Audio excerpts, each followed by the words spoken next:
What if I told you that something as simple as a lemon, yes, the one sitting in your kitchen, could work real magic in your garden?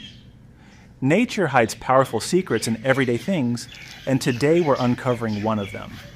Take a fresh lemon and cut it in half.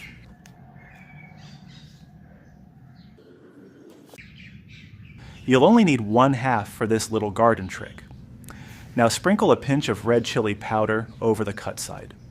It may sound unusual, but red chili has natural antibacterial and antifungal properties that help protect your soil and roots from harmful pests.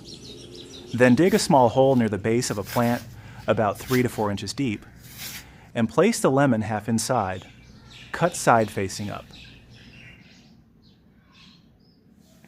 Then gently cover it with soil.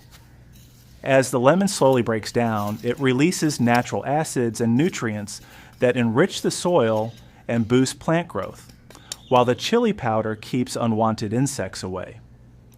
It's a simple, natural, and powerful way to give your plants a healthy start, all from ingredients you already have at home.